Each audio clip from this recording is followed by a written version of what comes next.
Snow day on the DNVR Broncos podcast, kicking off this Friday at home as an unexpected blizzard, big storm, I don't know what you call it, hit Denver last night. So Henry is rocking from his studio, his Toyota lounge. I'm rocking from my Toyota lounge at home. This would be a day where you'd really need a Toyota if you're going to be out on the roads. But we are the DNVR Broncos podcast, joined by Henry Chisholm, Zach Stevens. We got you here behind the screen, I guess is what we would call it. And we are pumped to be rocking and rolling with you. Henry, how you doing today? Good. It's the first day of spring, which is awesome. Rocky No, start. it's not. Yeah, it is. First day of spring training. It's the official start day of spring. No wow. official. No, the unofficial. You have that word wrong. Unofficial. No. It's official. It's the first day of spring training. The official day of spring. Are you going to go down to spring training? No, we don't. I'm not wasting a vacation day in Arizona. I might never go to Arizona again. At least I'm going to try not to. Oh my goodness. Wait, well, I didn't know you had something so against Arizona. Is this a classic Montana thing to hate Arizona, or is this just a Henry I don't Chisholm know. thing? I haven't asked around. I know I don't like it. I wouldn't be surprised if others don't like it. I think. Yeah, I've only been to like the Phoenix and Scottsdale type area, and it's not my vibe. Those places just suck. Everything just looks like the same. Nothing really happens. There's no there's no culture or anything there. It's just warm, and most of the time it's way too warm. So yeah, Arizona's a bad place. Wow. Coming from the top rope on this Friday, just You dunking on. asked. I guess no, I know. I wanted to know. Mhm. Man, I didn't know that people hated Arizona, especially like right now when it's actually still winter time. You can go down and you can get a nice. You can get sun. You can get palm trees. Interesting. You don't like that. I will Golf. You're a say, big golf guy. You could go down there for a weekend yeah, and do some golf. I don't have enough money to golf is the thing.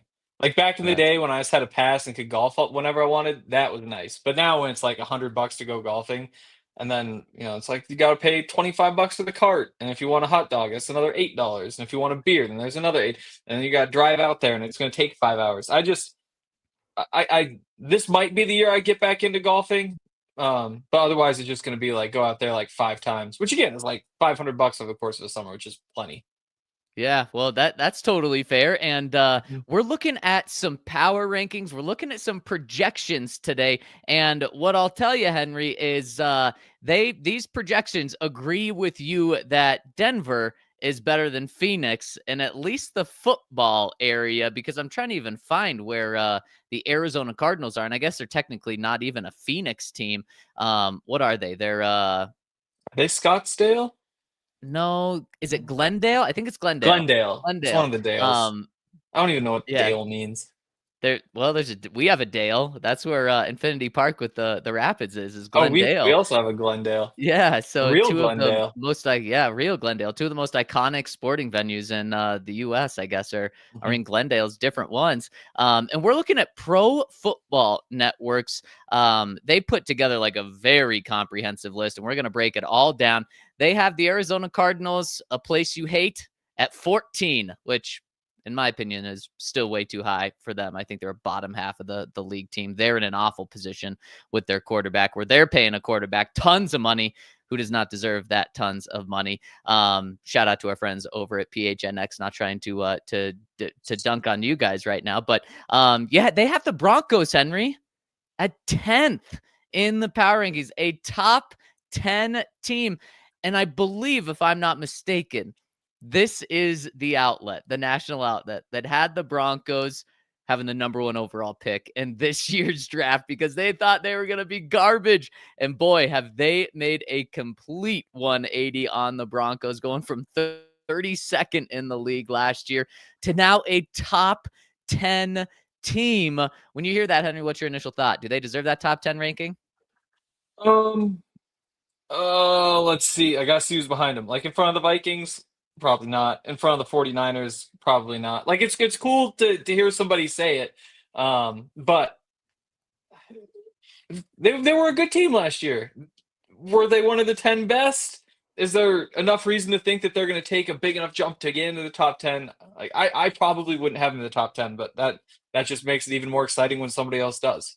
Yeah, exactly. And that's kind of how I feel. It's like, man, that people outside Denver believe in this team, and they really do by putting them in the top 10 right there. And like you said, I didn't even look around the teams that were behind the Broncos. You have the Bengals 1 spot ahead of the Broncos, and a lot of people, Henry, a lot of national outlets are buying Bengals stock right now. And you know what? In terms of buying stock, I would buy the Bengals stock too. I mean, this is probably as low as it's going to be in the Joe Burrow era.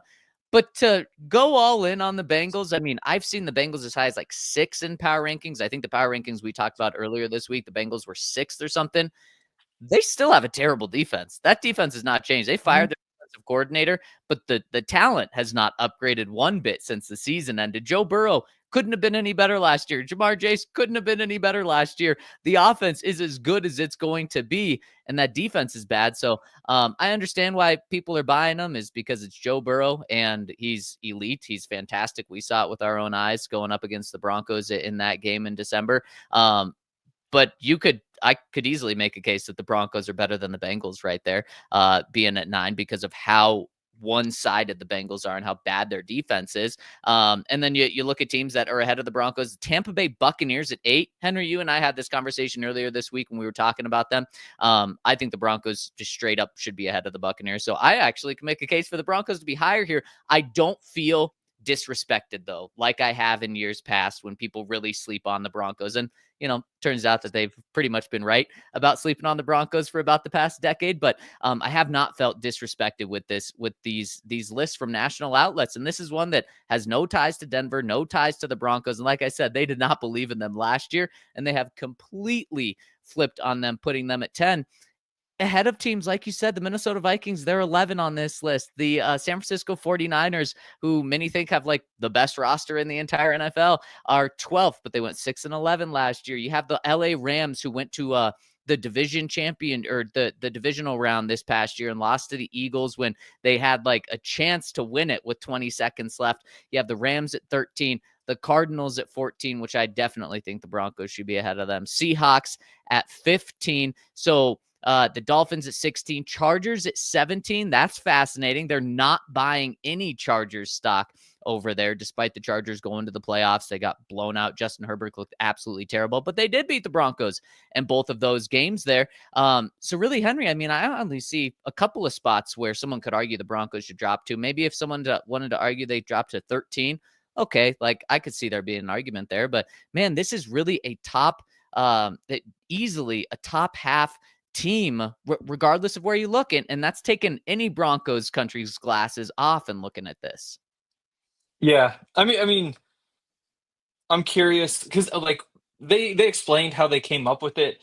So they have their metrics, but then they also say they take injuries and other factors like upcoming free agents into account, potential cut candidates. So I wonder if the Broncos not having many guys hitting free agency helps when it comes to this. Whereas, like, I mean, the Vikings are right behind them. They've got that safety who's going to be a free agent. Aaron Jones is going to be a free agent. He was a massive part of what they did last year. I bet that explains some of the reason they're so high. Sure. But yeah, it's interesting because like even being in front of the Rams is kind of crazy because they were just in the NFC Championship game. So yeah, I They mean, were divisional round. oh, that's right. The Commanders Just one wound up game going. short. That's right. That's right. Look at like I don't think they're close to the top 10, but hey, if we're gonna go top 10, go top 10. That's fun. So they're explaining it, and rationale for it was it's a little paragraph. I'll read it for the people listening right now. It says the Denver Broncos were the surprise package of the 2024 season, Interesting phrase. They That's went weird. from being expected to finish among the worst teams in the league to a playoff berth. Bo Nix grabbed the headlines, but the bedrock of their play was their defense and offensive line, which both ranked first in our metrics. Again, this is Pro Football Network talking about it. The Broncos. Denver is returning most starters in both of those areas and has the cap space to improve their needs in the off seasons or in the offensive skill positions. The development of Bo Nix and the concern around a potential sophomore slump is a concern they need to manage still. There is enough upside to believe this team can go back to the playoffs and potentially win a couple of playoff games. That last line is what, really makes me think that they believe in the Broncos, saying they can win a couple of playoff games. Henry, a couple of playoff games, and you are the Washington Commanders of last year. You are sitting in the AFC Championship game. And again, we talked about this earlier this week, just how different the NFC is compared to the AFC. NFC, you have two, maybe three really good quarterbacks. Maybe one of them's elite, talking about Jalen Hurts, Jaden Daniels, Jared Goff. AFC, you've got Joe Burrow, Patrick Mahomes, Josh Allen, Lamar Jackson. That's probably the elite group right there. And then you have other really good guys that would probably be at the top of the NFC in terms of like Justin Herbert, Tua at some time. So you have just so many guys. If you're winning one or two playoff games, Henry, that means you're knocking off Lamar Jackson, Patrick Mahomes, Joe Burrow, Josh Allen, at least one of those guys, if not both of those guys. Yeah, I mean, yeah, it's great to hear that somebody thinks that's going to happen, and it'd be really fun if it did. These are the same people who said the Jets were going to go 12-5 last year and win their division, that the Ravens were going to go 17-0, with the Bengals, a top wild card at 13-4. Actually, every team in the AFC North finishing with a winning record is kind of crazy. Anything else in here? Broncos 3-14, of course, last year, so maybe a bit of an overcorrection. Commanders 6-11. That's not too crazy. Nobody's too surprised. Vikings 6-11, and again, they won 8 more games than that, but it surprised everybody, not just Pro Football Network. I mean, there's a lot of crazy stuff that they said last year, and that's why one person saying that this is what I think is going to happen, it doesn't really move the needle much for me. Although it is fun that I think big picture, more people are optimistic about the Broncos than pessimistic about the Broncos this year, which is awesome. Yeah, and no doubt. And I think something that Ryan in the Toyota chat dropped, he said, I want to find it right here. He said, we didn't really lose anyone or coaching finally. And that is true. And that's a point that you brought up, Henry. There's no change really with the foundation of the team in terms of the players. But then coaching, this is the first time since I believe 2014 that the Broncos haven't had an offseason change at either quarterback, head coach, general manager, or ownership. Think about that. Over a decade, one of the 4 pillars is finally not changing in an offseason. So you have stability way at the top, all the way down at the most important spots: head coach, GM, ownership, quarterback, and then offensive line, defensive line. I mean, you're looking at DJ Jones being a free agent. That's it in terms of the entire offensive line, the entire defensive line, which is pretty incredible and impressive. And we know that's how Sean Payton likes to build teams, is through the trenches and then outside. So the fact that none of that's changing and the defensive line was dominant last year, the offensive line was absolutely elite. That is what gives me hope that this could be not just like a team that's top 10 here and there, but just a foundational top 10 team where they really have the structure right. It wasn't built off Bo Nix just going out there and balling out and put the team on his back. There were other good pieces there as well. So, Henry, let's continue this conversation. They did a game-by-game breakdown, and then I want to ask you what needs to happen for this outcome to happen, because they have a projection, not just top 10, but Pro Football Network has a projection that the Broncos are going to take a big leap. And I want to get into that after I give a shout out to our friends over at Lucy, where if you want to get a little bit loosey-goosey, our friends over at Lucy have you hooked up, where over at Lucy, it's 100% pure nicotine, always tobacco-free. Lucy Breakers are nicotine pouches with an extra surprise. Each pouch holds a capsule that can be broken up to release flavor and hydration. Set yourself up with a subscription and have Lucy delivered straight to your door. They have so many different flavors that people in our company absolutely love. We got plenty of people in our company on Lucy. And if you want to get 20% off your first order, Go to lucy.co/DNVR and use promo code DNVR to get 20% off your first order. Lucy has a 30-day refund policy if you change your mind. Again, that's lucy.co and use that code DNVR to get 20% off. And here comes the fine print. Lucy products are only for adults of legal age, and every order is age verified. Warning, this product contains nicotine. Nicotine is an addictive chemical. Use that code DNVR over at lucy.co/DNVR. And check out Ice Shaker. Ice Shaker is an awesome partner of ours. We've had him, it's been like a month now. If you're somebody who likes to work out, drinks a lot of protein shakes, then Ice Shakers for you because they are the best on the market. They are stainless steel. They have a lot of people, I guess, lose the little ball inside. They hook theirs to the lid so that you can't lose it, and then all of a sudden the point of the whole shaker is just gone. So far, Ice Shakers have sold over 1 million bottles. They changed the game. It's owned by Gronkowski brothers, who obviously know what they're doing when it comes to protein drinks. Go to iceshaker.com, use the code ALLCITY25, and you can get 25% off your order. Again, you can order your team branded bottles, Broncos bottles, today at iceshaker.com. When you use the code ALLCITY25, that's all one word, you get 25% off your order. Ice Shakers, show your support for your teams with the best branded workout bottles on the market. Ice Shakers. Man, I got to say, the Toyota chat this morning is enjoying this snow day Friday, heading into the weekend. We got some people dunking on Nick Wright, TB007. We got Cody joining us, who says he still wakes up every day happy that the Chiefs lost that game. Dan or Dom says, actually, no, I want to find one specifically. It says, from Angel, he says, if we go back to our throwback unis full time, I don't see why we can't just win 3 Super Bowls in a row and show the Chiefs how it's done. Love seeing all the positivity here in the Toyota chat, and some not positivity, but someone agreeing with Henry here. Dylan says Henry's not wrong. Arizona sucks. So we got people seeing the light like you see it there, Henry. I will say, I love Arizona. Henry's gonna. What were you gonna say? Well, if we're gonna spend all that money to go up to like Winter Park for a weekend, that's where sure, I'd rather go to Arizona. But if I'm going somewhere else, why not just Vegas or San Diego or somewhere?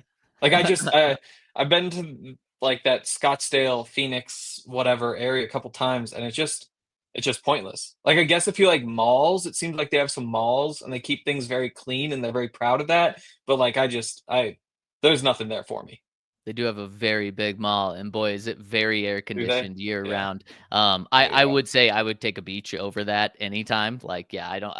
I would way rather prefer a beach than just warm. But actually, we typically wait for our super chats till the end of the show. But let's hit this one from Brandon Nadal right now, because he has one that is going along the lines of what we're talking about. He says, we are in a great spot. Beef up our defensive line and free agency and improve our offense in the draft. We can easily turn ourselves into an 11-13 win team this year. Love the super chat. We appreciate it, Brandon. And that kind of perfectly rolls into what we're talking about next. So Pro Football Network put out many different projections, and one of them was a record projection for the Broncos. They said the Broncos are going to, and this is why it's interesting. They have 2 record projections. One is, it says just a projected win-loss. They say the Broncos are going to win 10.2 games and lose 6.8 games. So essentially what they did this past year, go 10-7. It says the Broncos have a 68.4% chance to make the playoffs. That's way higher than anyone had them going last year at this time.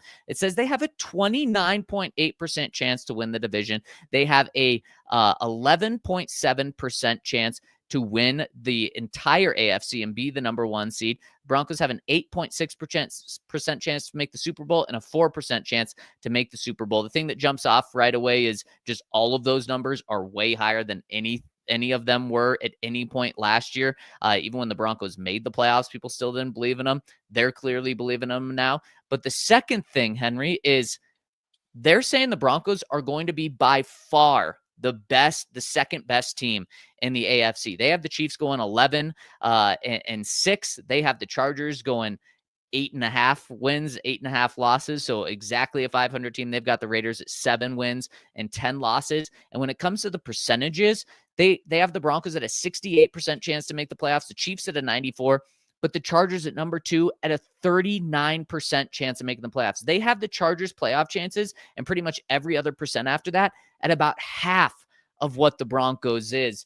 And again, that's kind of what surprises me. Like, if you go back, the Chargers beat the Broncos in both games last year. The Chargers were 10-7. The Chargers did get blown out in the playoffs, but so did the Broncos. So it's kind of crazy to because I can make the case easily for why the Broncos will be better than the Chargers this year. But to see national outlets say, oh no, this isn't even going to be close. The Broncos are definitely the number 2 seed in the AFC West is pretty crazy to me. That's what jumps out when looking at all of this. Interesting. I mean, a lot of what they say does tend to be pretty crazy over there. It's definitely good that they like the Broncos. Again, they're like, 8.5 wins versus 10.5 wins. That's all just like very much within the realm of anything can happen, So it's fun to see that they think the Broncos can kind of stick where they are. I think, again, last year the Broncos overachieved. They're to me a very average football team that when they play clean football can win a lot of games. Can that could be the difference between 8 wins and 11 wins. And we saw for the most part last year that they played clean football, and so they won more games. And that's a credit to the coaching and everybody kind of buying in, the lack of penalties, the lack of turnovers. Like, those are the things that change. Those are the things that separate most of the teams. Like, there's the 4 or 5 teams at the top who just are more talented than everybody else. But for most of the league, it's just, can you play clean football? And I think Broncos did last year. So hopefully in free agency, they add some talent so that they feel like more than just a pretty average team. The same thing in the draft. If you get an Ashton Genty, all of a sudden that can change things. But yeah, I think, I don't know. It's not too surprising to me to see like 10.5 wins for Broncos, 8.5 for the Chargers. I think over the course of this offseason, you'll see both teams probably within that range with one team in front of the other, kind of over and over again. So then, Henry, I got to ask, do you think last year the Broncos were lucky / caught the right breaks in order to play clean football? Or do you believe that that's in their DNA and it's going to be able to translate to future years as well? I mean, they did it themselves. Like, it's not luck to not turn the ball over. It's not luck to not get called for a bunch of holding penalties or not get called for pass interferences. But if all of a sudden they stop doing those things they did, then things will change. So yeah, I think they're a well-coached football team, which is why in general they just didn't make as many mistakes as the teams they played, and that's why they were able to win more games than people expected. But I mean, again, on top of that, they overachieved for their talent level. Um, People were low on what the talent level was before the season. Like, it wasn't the least talented team in the NFL, but it certainly isn't one of the teams that you look at and say, wow, look at all those guys. It's really good coaching on the defensive side to take advantage of the kind of 2 or 3 really, really, really good players that they have on that side of the ball and build a smart defense around it. They coached the offense obviously really well too. They ran an offense that fit. They called very good plays, even though some people have been complaining about the play calling, which is insane to me. And on top of that, just didn't make mistakes, which is kind of that overarching. Like, that's the difference between, I think, last year the Broncos winning 5 or 6 games and winning the 10 games that they did. Yeah, and I totally agree with you about playing clean football, how key that is for 90% of teams in the NFL. But I also believe that it is in their DNA. Like you said, they're coached really well, and I think that's where mistakes kind of start. And then quarterback play. Bo Nix didn't really turn the ball over after the first couple of games of the season this past year. When he did, the Broncos struggled. When he didn't, they just consistently won. And the good news is that wasn't an anomaly. That's just who Bo Nix is. He had 41 passing touchdowns his final year at Oregon and 4 interceptions or something like that. He just doesn't put the ball in harm's way. I think his rookie season, he's going to have the most mistakes that he's going to have in his career. And that number is only going to go down, I believe.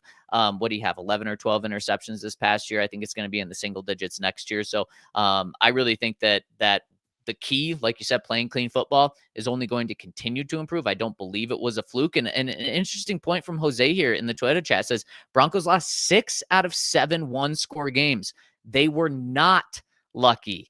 Can you imagine if they flipped 3 of those 6 games and just right there, the ball going their side, then they're a 13-win team just last year. Now, maybe other things don't bounce their way, so you can always play that game, but it is a really interesting point from Jose, I think. And then you've got Hydramo on the other side saying they're 1-8 against teams that were better than 500. Yep. Which I think actually was that 2-8 because they won the Chiefs game and the Bucks game. Yes, because the Bucks went 9 and Yeah. 8. Is that right?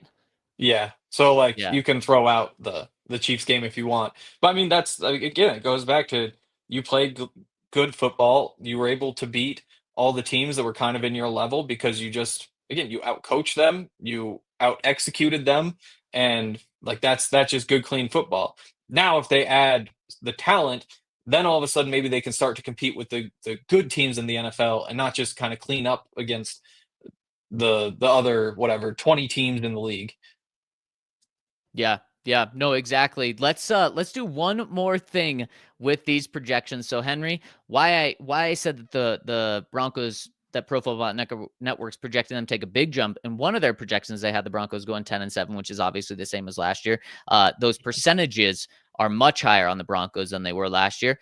But then they did a game-by-game breakdown for every team in the NFL because we don't know exactly when the Broncos are playing certain opponents, but we know who they're playing on the road. We know who they're playing at home. So we know their opponents. We know their schedule for the most part. They went through every game and gave a percentage. And I don't know how they came up with this. And maybe you want to poke holes at it. I have no idea how they came up with it. But they gave a percentage of which team will win each game. And when you go through it, the Broncos are 12-5 in that, which to me would be a huge jump from year 1 to year 2 with Bo Nix and year 2 to 3 with Sean Payton. They think that the Broncos are more likely to win 12 of their 17 games than lose. So they've got them going 12-5. I want to run through these really quick with you. Here's pulled it up on the screen. Thank you. Here, Broncos are on the far left one. And I want to run these through with you, Henry. And you tell me if you agree or disagree if you had to choose the Broncos winning or losing these games right now. And I'm going to start with the first one, which might be the biggest surprise to me of all of these. The Broncos going into Houston to play the Texans. They think they've got they think the Broncos have a 60% chance to win this game on the road. Does that surprise you like it surprises me? Yeah, I mean it's just not right. Like I get that. Is Houston losing anybody in free agency? I can't think of anybody off the top of my head. But yeah, I mean, I think if you wanted to be optimistic, and maybe it's not too optimistic, but I think that Houston and the Broncos are maybe on a similar level. If anything, that's probably pretty generous, the Broncos. So saying there's a 60% chance they're going to win at Houston, it's just crazy. Yeah, I was surprised by that.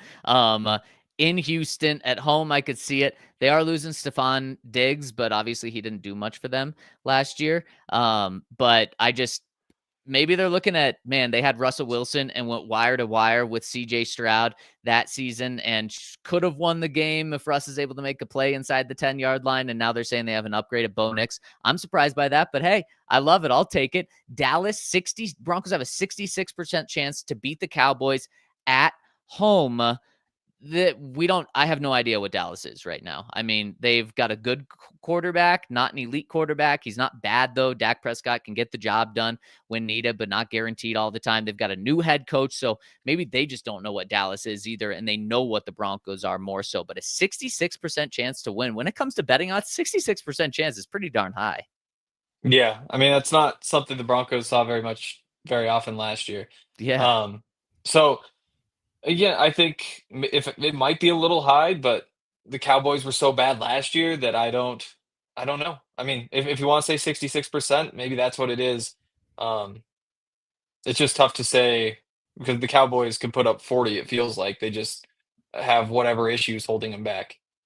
Yeah, That it's is true. very Also, as Andre said in the chat, the Cowboys haven't beaten the Broncos in like 30 years. whoo. Maybe there's that history playing into it too. Yeah, last time they were in Denver, it was the 41-7 Mhm. beat down where Zeke was in his prime and got held to point 2 yards per carry or something like that. Agim Yep. has a pick six to cap off the game. Trevor Siemian throws 4 touchdowns, has his best game as a Bronco. So great point by Who was that? Was that Jose there or Andre in the chat right there? Let's roll through these. At the New York Jets, 62% chance to win. Yeah, I do agree with that one. Do you, Henry? I mean, I just don't know why it's the same as at Houston. Like, it just feels like that Houston game should be it should be much tougher one than the Jets one. Instead, they're within 1% of each other. That's very fair. Vegas, 72% chance to win at home. Love that. Agree with that, especially how we saw Vegas tank last year. Yeah.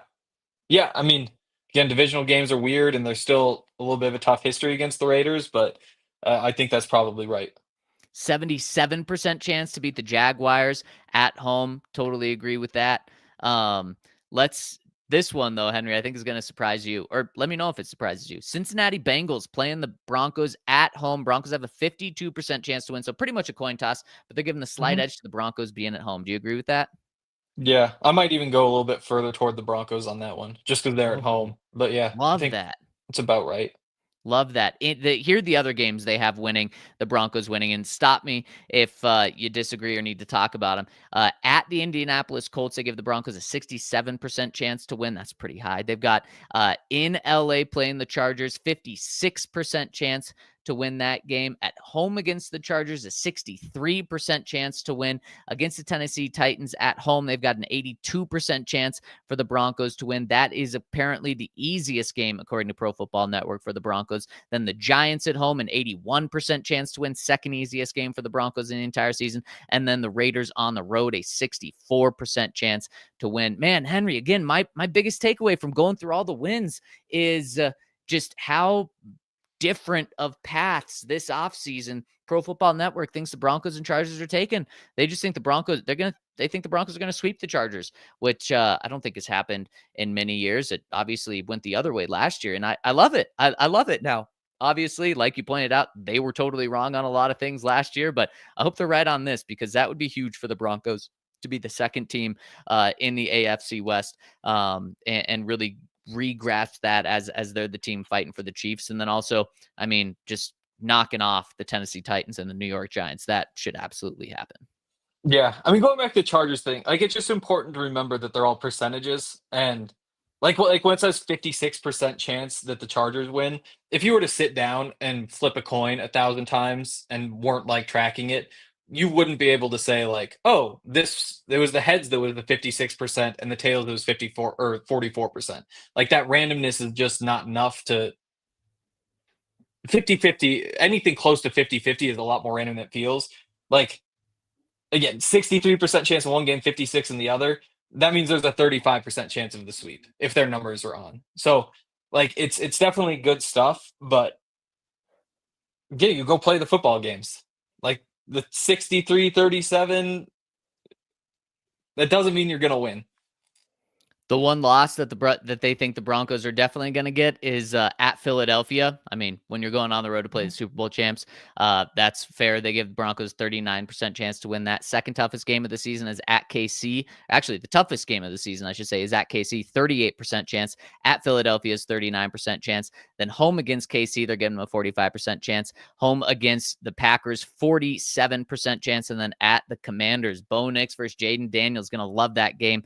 That's 42% chance right there. So those are the 5 games they say the Broncos lose. Any one of those stick out to you, Henry? I mean, the Eagles, again, 60-40 is not that big of a difference.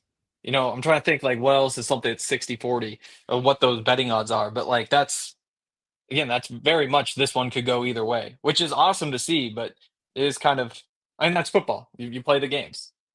Yep, exactly. You do play the games. And speaking of playing the games, if you want to play these games, I want to give a shout out to the players or the people that you should be playing these games with. And that's our friends over at Bet365, where if you use the code DNVR365, deposit $10, place a $5 bet, you're going to get $100 in bonus bets, win or lose. And if you were playing games last night and you hedged like Henry did, you threw some money on Canada. Boy, Oh, that was not a hedge. That was Oh, a it wasn't big a bet on hedge. Canada. Oh, No, no, big no, no, bet no. on Canada. Well, Yeah, Henry no, no, came out no. with some money over at Bet365. Yes. You could get Canada minus 110. You could get the USA. I almost said the Avs, which actually was kind of Canada last night, at minus 110. And if you took the under, you hit as well, because the over under was 5.5. And if you want to get in on more games, Avs will be starting up soon. Nuggets are in full swing. If you took the Nuggets last night, you won money. If you want to take the Nuggets tomorrow against the Los Angeles Lakers, that'll be a fun one. Nuggets going for 10 straight. You can get in on all the action you want over at Bet365, where they're never ordinary. So they have every anything that you want, they've got it over at Bet365, including $100 in bonus bets when you sign up using the code DNVR365. Deposit $10, place a $5 bet. You're going to get $100 in bonus bets if your bet wins or loses. Make sure to check them out, where it's never ordinary. You must be 21 and older, physically located in Colorado. Please gamble responsibly. If you or someone you know has a gambling problem, once help, call or text 1-800-GAMBLER. Terms and conditions apply. And also shout out to Every Plate. I know it's kind of tough to be taking care of your health. Ooh, there was that King Super Strike too. Every Plate would have been great during that when you're trying Yeah. like to not go to the grocery store. Again, it's annoying to go to the grocery store. It's annoying to try to figure out what you want to eat. It's also really annoying when you're going to the gym, but you're not doing a good job eating well, so it doesn't really matter that you're going to the gym. Every Plate can help you dish up better habits with delicious, easy recipes delivered to your door, including new calorie smart, carb smart, and protein smart options. With the new Smart Swap recipes, you can swap flour tortillas for lettuce wraps, white rice for lettuce, potatoes for sweet potatoes to make better for you meals. Skip the store, enjoy wholesome homemade meals that cost less than groceries. So start with 50% off your first box with the code DNVR50 at everyplate.com/podcast. Every plate offer is valid with auto renewing subscription.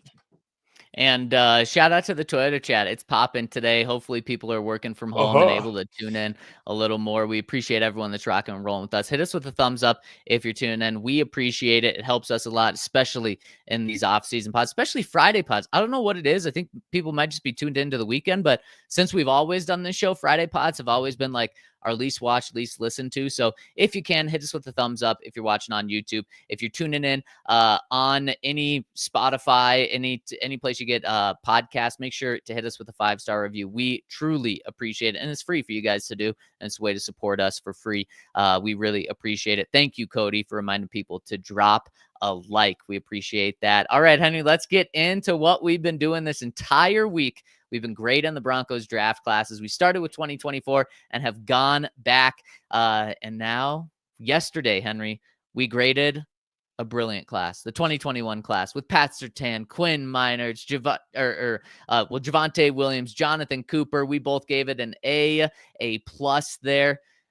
Now let's look at a different sort of draft, the 2020 draft, where I think the Broncos had 10 picks in this draft, from number 15 in the draft, all the way to number 254. And this is the Jerry Jeudy draft. This is the KJ Yep. Hamler draft. So let's go through this draft and look at every single player, give a grade to every single player. And then at the end, we are going to give our grade overall for this entire draft. Let us know in the Toyota chat when we say a player, what grade you would give them, and then an overall grade as well. Conga's already coming in, just giving the class an F right there. And we'll see if we feel that same way, a little more optimistic about it. But let's see, and let's dive in with the very first pick in this draft. Was Jerry Jeudy, the best route runner on air we've ever seen in our lives. I think like Chad Ochocinco said, he's like the best route runner that's ever come out of college. The hype was real, but we know how it turned out, Henry. And it wasn't like a total massive bust where Jerry did absolutely nothing. He just didn't live up to expectations. I mean, for me, I'd probably give Jerry a C here. A C minus if you want to.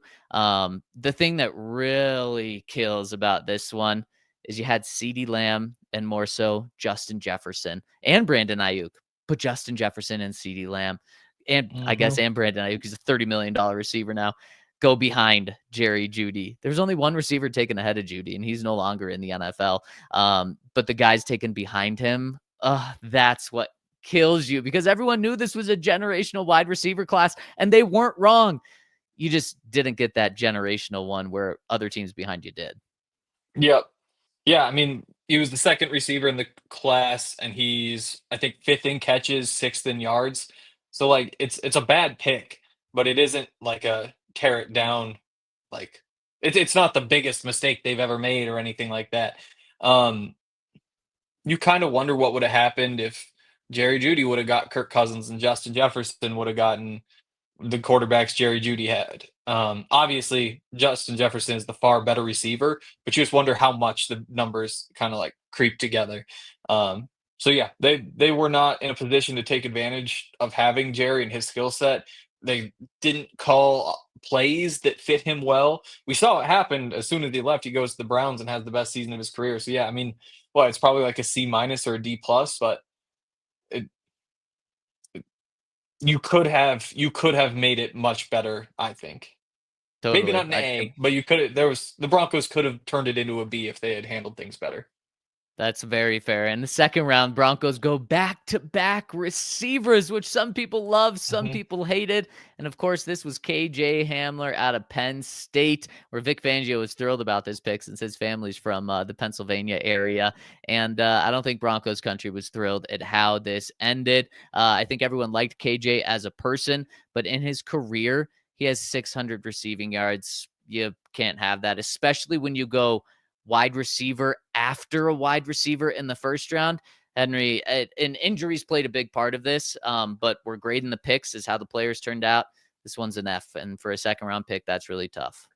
Yeah, well, and it turned out that the receiver class in this draft wasn't as deep as everybody thought because, you've got let's see. So he was pick 46, next receiver, Chase Claypool, pick 49, who had his moments, but is he's got to be somewhere still, right? He's certainly I not think so, but yeah, not a starter or an obviously impact player grabbing or our anything. attention. Next one was Van Jefferson, who again like has had his moments. He'll be like a career number four receiver. Denzel Mims, 670 yards. Oh, I skipped over. Oh no, Laviska Shenault was right in front of him. Lynn Bowden, Brian Edwards were up next. Devin Duvernay, almost 1,000 yards in his career. And now we're getting to the fourth round, and again, there's still just I guess Gabe Davis is next up, so there was another, but it's still like a bad pick. It's still an F, but it's not like you look and say you should have taken this receiver instead because you go for another 50 whatever picks before you hit a receiver who actually hit. Yeah, that's totally fair. In the third round, Broncos go for Michael Ojemudia. This is when the third round corner was still a curse for the Broncos Mhm. big time. Hopefully Riley Moss is able to break that. I think he has, but this was not a good pick. D minus, I guess, for me. Yeah. Um, yeah, I'd probably just go F. Like you never really got anything out of him because he had a couple starts, right? They just didn't go very well. Um, I'm not Yep. sure who exactly they could have had instead, but yeah, that's top 100 pick that missed. Yep. Speaking of, we have two more top 100 picks to talk about, which is Yeah. crazy. They had five top 100 picks. This could, if they get Justin Jefferson and then hit on like three of the other four top 100 picks, we're Mhm. talking about a very different end for John Elway's tenure with the Broncos. And this is the only draft this week that we've talked about that has been under John Elway. The other four have been under George Payton. This was John Elway's final draft. This was the COVID draft when it was all virtual. You were having to do scouting like online, and it was much more difficult, but still other teams were able to land the Justin Jeffersons, the CeeDee Lambs of the world, and the Broncos were not. One of those other top 100 picks is Lloyd Cushenberry in the third round. This is an interesting one, Henry. It's a guy who started multiple years for the Broncos, did have a really good year. His final year struggled in the years leading up to that, and then goes out and becomes one of the highest paid centers in the NFL. I'll go I'll go B plus here. He definitely was a hit. But he really only played one great season here. But for a third round pick, like that's okay. So I'll go B Mhm. plus here. Yeah, because what he was 22 as a rookie, 23, 24. So when he turned 25, he turned into one of the better starting centers in the NFL. I mean, that's a really good pick. Yeah. It's probably like a B plus or so. Um, again, I don't care that they didn't resign him. That doesn't affect the grade. Like they had just spent money in other places, so it is what it is. Yeah, I'll say B plus. B plus. Boom. There we go. Now McTelvin Agim, another third round pick at 95 in the third round. To me, this is an F. Really. I mean, Yeah, did not contribute. yeah, it's an F, and like there's a reason those third round draft picks, the defensive linemen just don't pan out. Like it's kind of a tough spot in there just because the traits guys. I'll say though, like this, I think in general was kind of just an underwhelming draft class. If you look at who was up after him, Lucas Niang never figured it out. Jacob Phillips, Malik Harrison, um, has had a couple moments. Matt Parrott, Tanner Muse, Dalton Keene, Alex Highsmith has played some good football. Davion Taylor, Terrell Burgess, Adam Troutman, Tyrie Phillips. Like it's a bad pick. It's an F, but at least you're not looking there saying like, "Wow, 5 of the next 10 guys panned out." Because really, there's like one in the next 15. Well, how about that? Two of the next 10 are now Broncos, Matt Pert and Adam Troutman. That's fascinating. Yeah. Now in the fourth round, Broncos go Albert O. I'm going to give this one a D plus, and the reason for being generous on this, Henry, is they went and flipped him for a 6th round pick. I think they gave Albert O a 7th round pick, got a 6th round pick back. He didn't provide much, but also a 4th round pick that you're able to flip for something later. Definitely not good, but that's why I'm not going with a total F here. Yeah, I could go with like a D. Um, yeah, 4th round tight end. He gave you a couple moments. I don't know that you could expect much more than that. Again, it's the same thing where if you read the list of names after, I guess 10 picks later, there's Gabe Davis. But other than that, it's a bunch of nobodies. Yep. For 20 picks in there. Yeah. 5th round pick. The only guy that's still on this team right now, Justin Strnad, and right now he's a free agent, so maybe he won't be back. It is so damning to this class, Henry, and this is the biggest thing that's damning about this class is you have to go down to a 5th round pick who's the only one that's still on this roster. Now, I know the Broncos traded Jeudy away, but they got a 5th and a 6th round pick back. That's nothing. That's trading him for pennies. KJ Hamler, you had to cut. Michael Ojemudia, you had to cut. Lloyd Cushenberry, you did let walk in free agency, but still, you let him walk in free agency. I know he got paid, but still, you should have kept him if he was like that good. Alberto, you traded. Justin Strnad, the only guy that's still hanging around the building just 5 years after. Man, that is so damning here. And I'll go an A- for Justin. Didn't play defense for a couple of years, literally not a single snap, but was very good on special teams. And a 5th round pick, you got a guy that came in last year and was very, very, very serviceable, better than serviceable, coming in as a backup, having again played no special teams in a couple of years, and a great special teamer. I'll go A- here. I'm going to be nice. Yeah, I'd say a B. Yeah, it's a 5th round pick. You haven't gotten to the point where you're expecting nothing. You want something here, and he gave you some special teams. He can patch together the defense. It's a good pick. It isn't like a great pick though. That's fair. Yep, that's very fair. 6th, 7th, and there was 2 7th round picks. I feel like we can just put them all in one. Netane Muti, man, seemed like high upside, but the Broncos just let him walk when the Raiders wanted him. Tyrie Cleveland in the 7th and Derrek Tuszka in the 7th.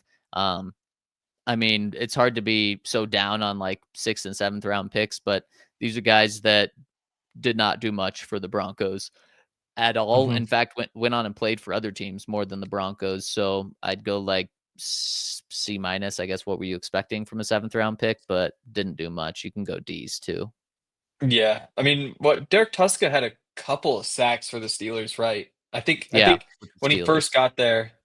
No, this has 0 career sacks. Oh, that's last year. That's just last year. That makes more sense. Yeah, so he did get a pair of sacks for a 7th round pick. That's fine. I mean, call it a D- there. Tyree Cleveland, a special teamer for you in the 7th round. Like call that a D plus. And Tawny Moody, again probably like D minus. Again, he's another one where when he played, I thought he actually looked pretty good, but they just didn't let him play very often. Out of the league now though because the Raiders couldn't fix him. So yeah, whole thing together, not good. Yeah, not good. So Henry, put it all together. Put all of those picks together. And what are you giving John Elway's last draft class with the Broncos? I think I went. We have a graphic. I don't want to say my thing wrong and then have it be different. Yes, a D. Okay, I had a D. Again, that might be just a little bit low. But there's so many guys who were gone so quickly, and the couple who kind of panned out were gone pretty soon after that. So it's definitely not a good draft. No, not a good draft. I'll go D plus. I mean, pretty much everything that we've said and you said right there sums that up. Jose's going with a D. Victory Lap's going with a D. Seen a lot of D's and F's. Cody, our guy's going with a D. A lot of D's. John's going with a D. Yeah, not a good draft. The good news is every draft from there we have graded higher, and it seems like George Payton has got this whole draft thing really figured out, and he's coming around. Henry, maybe next week, I saw some people asking in the Twitter chat for us to grade all of George Payton's drafts together. Like, what grade would you give George Payton for drafting with the Broncos in his 4 drafts? That could be a fun thing we look at. And, and we can also go and give George Payton the proper praise he deserves, because he got dragged through the mud for a while for that Russell Wilson trade for the Nathaniel Hackett fire, and probably deserved. Those did not pan out, but now he needs the love that he deserves. So we'll do that potentially next week, maybe the week after. But there's one more thing we got to get to today, Henry. We are drafting the Broncos' dream free agents. Who you would want to be a free agent for the Broncos this year.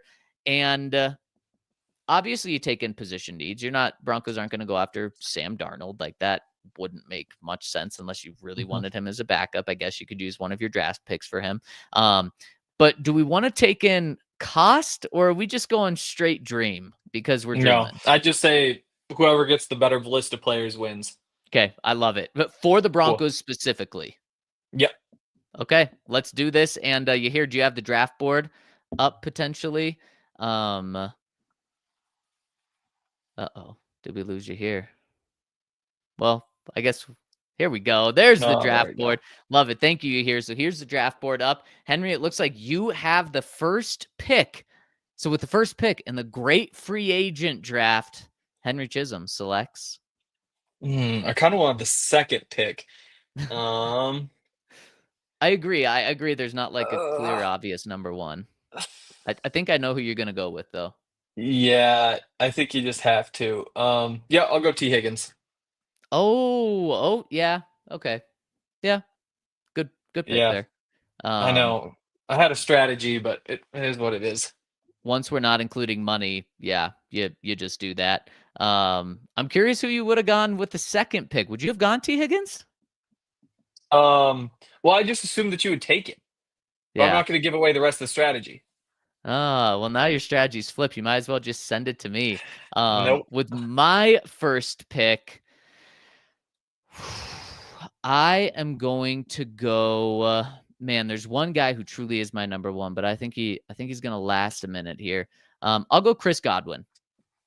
Okay. This is like maybe your favorite value receiver, Henry. So I couldn't let him stick around until you got him. But with money not being an issue, you definitely go T. This next pick, though, this is there's so many guys that are like in a tier 2, and I just have to determine who is the top of tier 2 here. I'm gonna go with I'll go with the fan favorite here. I'll go Zach Bond. Yeah, that's the right pick. Getting inside linebacker here. Yeah. That makes mine tougher. I was really worried about that one, so I appreciate that you like it. In the comment section, let us know what you guys would be doing here. I'll take Aaron Jones. You do. That is your guy. Yeah, I think he's the best running back you can get. So if I'm going to take a running back, I might as well get the best one. Yeah. Then I think that's fair.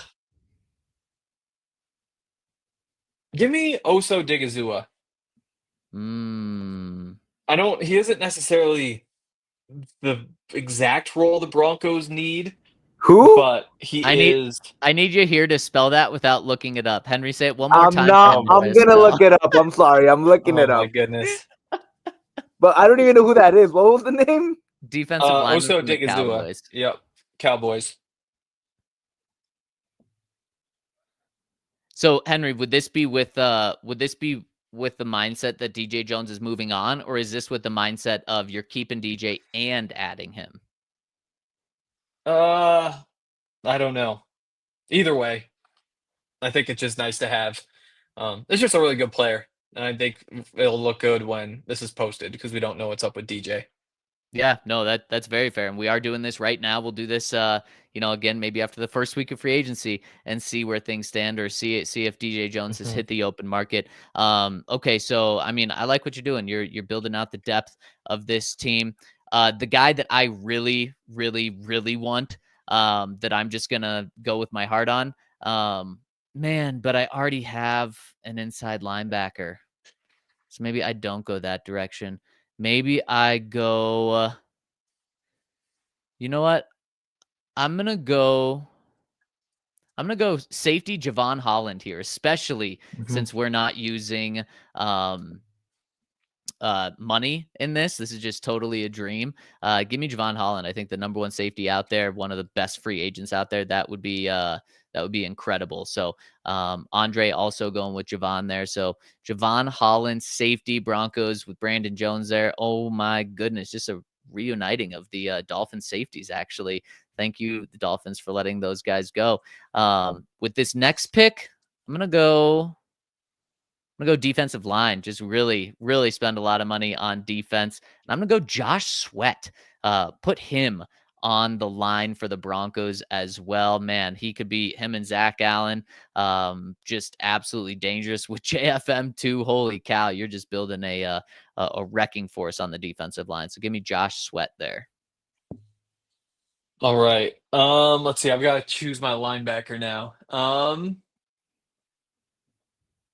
I'll take Nick Bolton. Like it. That's the safer pick. That was a pick that a lot of people wanted me to make with that first linebacker pick. So that's a good one. Yeah. And then I was hoping you would take a tight end because I really don't care which ones. I'll take Mike Gesicki. Why not? He's probably the best one. Yep. Just kind of old and one-dimensional. But I mean, Juwan Johnson is also just one-dimensional, so you're not really losing anything there. Yeah, no, and Mike Gesicki over Juwan Johnson's definitely the way to go there. I agree with that. Man, I mean, who I really want to add on this list personally, but I'm not going to do to round out the draft, would be Dre Greenlaw. I mean, that is my guy. That is who I want the Broncos to get. Why I put Zach Bond ahead of him is if it were me, especially when it comes to value, I'm definitely going Dre Greenlaw. I think he's going to be way cheaper than Zach Bond, and I just can't get that out of my head. But for this, I went Zach Bond. But Dre Greenlaw is personally at the top of my list. But the Broncos have Alex Singleton, and I want them to bring Alex Singleton back as I think they should. So I'm not going to go with two inside linebackers here. Instead, I've already got a receiver. I'm going to go Broncos need a little bit of help, or a lot of help here. And Sean Payton made it very clear. The Broncos aren't just going to bring in one running back this offseason. They are going to bring in multiple running backs. And the first is going to be in free agency. Give me Najee Harris with this final pick. And we're still going out and drafting a running back in the first 2 rounds. This is Saquon Barkley. I love it. Thank you. Yeah. Here for. Oh yeah, that's a troll at Henry. An incredible troll there. I get it. Here. Wow, that is terrific. So Najee Harris is going to be my number 2 running back, and about as good of a number 2 running back as you can have. He's really good in certain situations. He can catch the ball. Jose's losing it since I went with Najee Harris. But listen to me. What I'm saying, guys. He's the number 2 running back. We're still getting a guy. If you get Travion Henderson in the 2nd round and Najee Harris, your backfield is phenomenal. I feel so good about what you're doing in the backfield there. And then obviously you stack Ashton Genty on top of that. Oh man, you are cooking with fire now. So give me Najee there to round it out. We're going to put this over at the DNVR over at DNVR_Broncos on Twitter. So make sure to stay tuned over there. You can vote, see which one you like more. Henry, you think you're going to win? I do. Yeah, I wonder if I should have taken Javon Holland instead of Ojemudia. I think, to me personally, I would, but I think Ojemudia might play up better on Twitter. So we'll see. Okay, I like that. Yeah, I'm only I think I'm going to win too. So we'll see who wins over there. Make sure to go and vote. And I don't think we have any more super chats after we hit them already. Did we, Henry? Or you here? Not that I saw. We all good? Yeah, not that I saw either. So this has been a very fun week. Love doing the drafts, and I love that the drafts, Henry, are getting better and better. I guess in 2020 they were D's, D pluses, and in 2024, the most recent one we graded, we gave it an A and an A plus for getting Bo right there. Really appreciate everyone for tuning in. Shout out to Henry for joining me all week. Shout out to you here for producing this thing all week for the awesome graphics, and shout out to the Toyota chat and everyone joining with us live on YouTube, over on the podcast side. We really appreciate everyone. Hit us with the thumbs up on the way out, and we will see you Monday on the DNVR Broncos podcast. Todd's going to be back, so tune into that one. We'll see you on Monday. Have a fantastic weekend. Stay safe, and thank you again.